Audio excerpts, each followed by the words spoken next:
Picture this. You open your banking app, and for the first time, maybe ever, the number you see doesn't make your stomach drop. $1,000. Sitting there, intact, untouched. You did it. And your first feeling is relief. Real relief.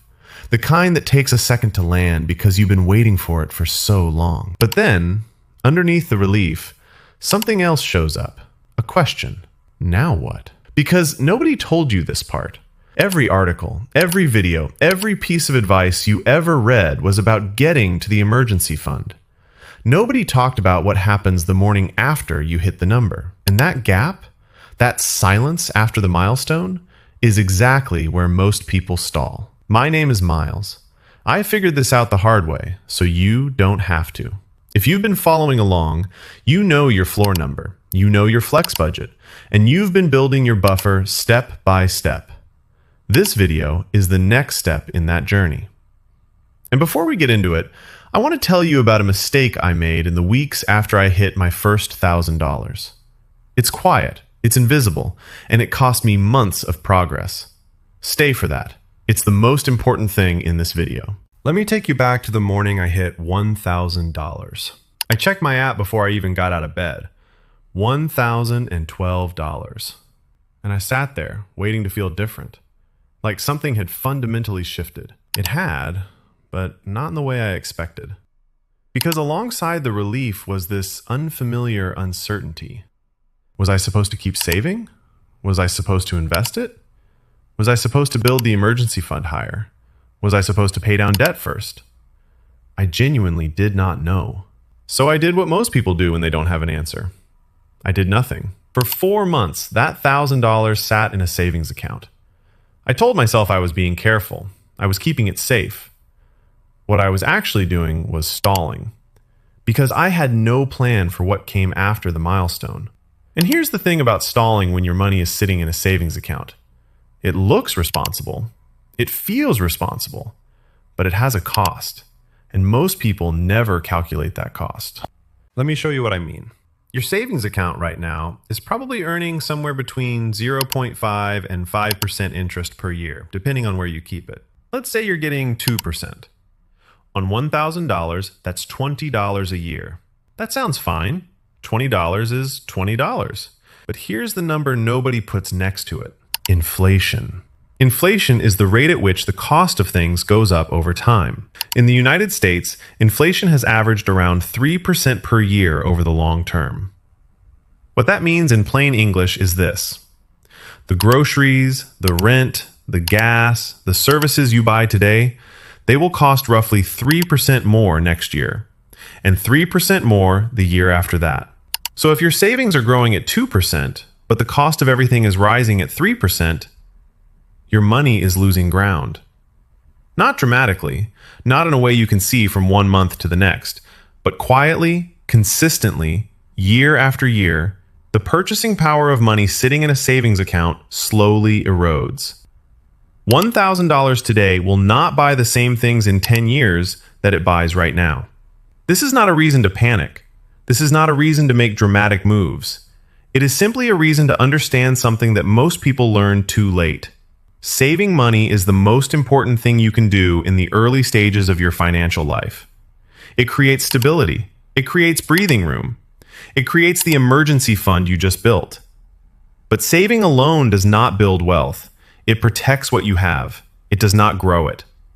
And at some point, and that point is different for everyone, protecting what you have stops being enough. So what does growing it actually look like? This is where most people hit a wall. Because the word investing comes with a lot of luggage. It sounds like something wealthy people do. It sounds complicated. It sounds like you need to know things, stock charts, market cycles, economic forecasts, that you've never been taught and don't have time to learn. I felt all of that.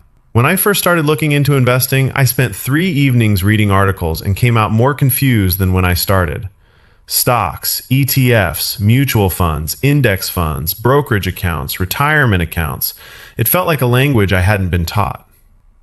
So let me strip it back to the simplest possible version. Investing is the act of putting your money into something that has the potential to grow over time. That's it. When you invest, you are not gambling. You are not speculating. You are putting your money to work, letting it participate in the growth of companies, economies, and markets, instead of leaving it sitting still. Here's a way to think about it. Right now, your emergency fund is doing one job. It is your safety net. It is there for the unexpected. It is not supposed to grow dramatically because that is not its purpose. But money beyond the safety net? That money has a different job available to it. And the difference between people who build wealth over time and people who feel like they're always almost there is not intelligence, income level, or luck.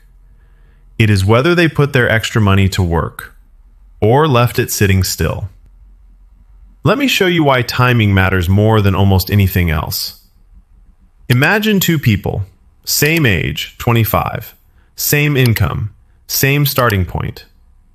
Person A starts putting $100 a month into an investment account at age 25. Person B waits until 35 to start the same thing. Both invest $100 a month. Both earn the same return. By the time they're both 65, Person A has roughly $260,000. Person B has roughly $120,000. Same contribution, same return, $140,000 difference. Not because Person A was smarter, not because they earned more, because they started 10 years earlier. That's not motivation, that's math. And the math works in your favor, but only if you start. Now, before we talk about where you start, I want you to do one honest check. Do you have high interest debt? Credit card balances, personal loans above 8 or 9%, buy now, pay later balances carrying interest. If the answer is yes, I need you to hear this clearly. Paying off high interest debt is the best investment you can make right now. Here's why. If your credit card charges 24% interest, every dollar you use to eliminate that balance earns you a guaranteed 24% return. The stock market has historically returned around 7% per year after inflation over long periods. Your savings account is earning 2 to 5%. Nothing available to you right now offers a guaranteed 24% return, except eliminating a 24% liability. So if you have high interest debt, anything above 7 or 8%, that is where additional money should go before investing begins. Your emergency fund stays, your flex budget stays. But any extra money in your future bucket should point at that debt until it is gone. If you don't have high interest debt, or once it's cleared, we move forward. Here's where we move forward to. There's an account type that was designed specifically for people who are starting out. It is not complicated, it is not just for wealthy people, and most people in their 20s and 30s have never opened one. Not because they can't, but because nobody explained what it actually does. It's called a Roth IRA. I know, those 3 words together probably triggered some low-level anxiety. Stay with me. In plain English, here's what a Roth IRA does. You put money in after it's already been taxed. That money is invested. It grows over time. And when you take it out in retirement, you pay 0 taxes on that growth.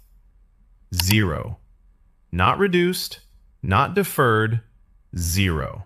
For someone in their 20s or 30s, this is one of the most powerful financial accounts available, because you are almost certainly in a lower tax bracket now than you will be later in life. You pay tax now at today's lower rate. You pay nothing on the growth, no matter how large it becomes. That is the trade.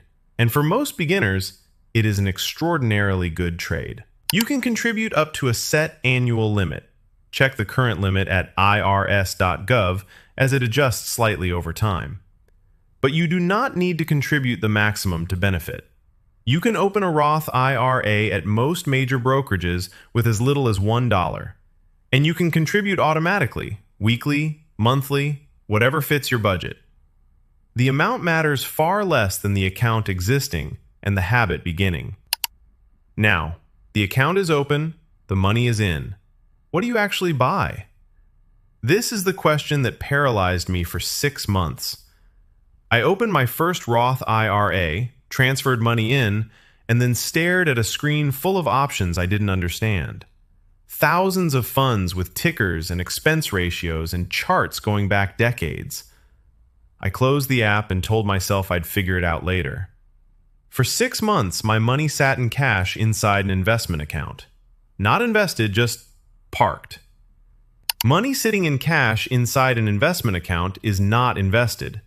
It is cash in a more complicated location. So here is the simplest answer I can give you. For a complete beginner, the right starting investment is a broad market index fund.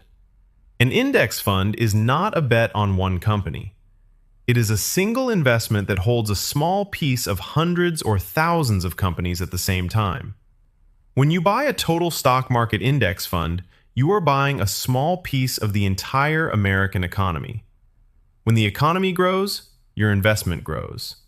When it dips temporarily, so does your investment, and then, historically, it recovers. You are not trying to pick winners. You are not trying to time the market.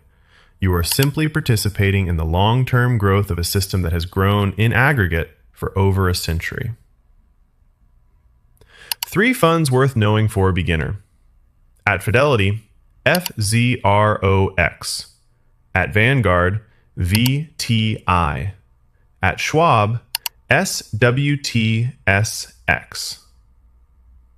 Pick one brokerage. Open the account. Choose the corresponding fund. Set up automatic contributions. That's the whole system. Not every year will be positive. Some years will be uncomfortable. But your time horizon is not 1 year. It is 10, 20, 30 years. And over every 30-year window in recorded American stock market history, the result has been positive. That is the only statistic that matters for someone starting today. Now, the mistake I promised you at the beginning. The mistake most people make in the weeks after hitting their first financial milestone. Lifestyle inflation. You saved $1,000. You feel good. Your finances feel more under control than they ever have. And without realizing it, without making any single dramatic decision, your spending quietly rises. A slightly nicer dinner. A subscription reactivated. A few convenience purchases that feel justified because things are going well. None of it feels like a choice. It just drifts. And 3 months later, you have the same emergency fund you had before because you stopped contributing to it, and a flex budget that has crept upward without a single moment of intention. I did this. Not dramatically, just quietly. The antidote is a rule. When your financial situation improves, your savings rate increases before your lifestyle does. If your income goes up, redirect half the increase into savings or investing before your spending adjusts. If you pay off a debt, put that old payment amount into your future bucket the same month. If you hit a savings milestone, set the next target before the current one starts to feel normal. Momentum in the first year is fragile, not because you're undisciplined, because the brain is wired to normalize progress and then relax. Your job is to stay one step ahead of that relaxation. Here's your move for today. One thing. Go to Fidelity, Vanguard, or Schwab. Start the account opening process for a Roth IRA. You don't have to fund it today. You don't have to choose a fund today. Just open the account. Because the single biggest barrier to investing for most people is the blank screen of an account application they've never filled out. Once the account exists, every next step feels smaller. Drop one question in the comments. Whatever investing question is sitting at the back of your mind right now, the one that feels too basic to ask. There is no such thing as too basic. I read every comment, and I'm building video 4 around the most common questions from this video. The next video goes deeper, exactly how to choose between debt payoff and investing when you're trying to do both at the same time, and what to do when the numbers don't give you a clean answer. Hit subscribe if this helped. New video every week. Not perfect, just better than yesterday. I'll see you in the next one.